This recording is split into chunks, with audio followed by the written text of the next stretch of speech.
سلامونه وخت مو په خیر د زیرو نیوز څلرویشت سپورتي خبرونو ته ښه راغلاست. یکشنبه د 1405 هجري لمریز کال د غویي شپږمه او د 2026 زیږدیز کال د اپریل 26مه ده. مننه چې له موږ سره یاست. زموږ پاڼې هرومرو خوښې کړئ. لومړی خبر ته چې د افغانستان په کوربه‌توب د وو هیوادونو ایران، قرغیزستان، تاجکستان، ازبکستان، ترکمنستان او ترکیه څخه د 160 ورزشکارانو ترمنځ د دودیزې غېږنیونې بین‌المللي جشنواره چې د ورزش ادارې په 2500 کسیز جمنازیم له تیرو 3 ورځو روانه پای ته ورسېده. دغه جشنواره چې په 3 برخو کوروش، رستمي، غېږنیونه او کشتینګري کې د کورنیو او بهرنیو ورزشکارانو په ګډون په بیلابیلو وزني کټګوریو کې پیل شوې وه.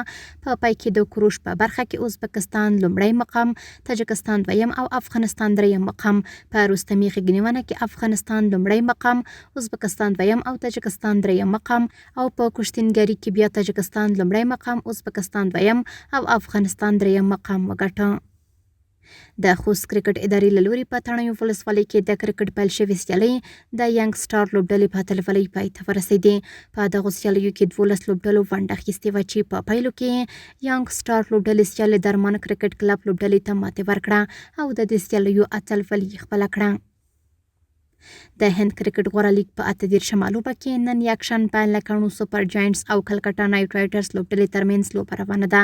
دغه ستره سیالۍ چې نن ماښام 9:30 بجې د لکڼو په لوبغالي کې پیل شوې و به لیدل شي چې د چا په بریا پای ته رسیږي.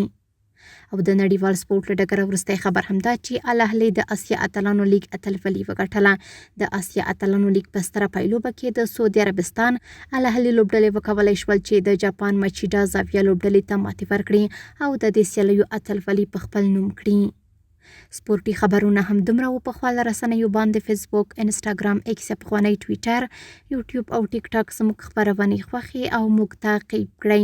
ادرس یې زیرو نیوز 24 تر سبانۍ خبرونې د الله په امان.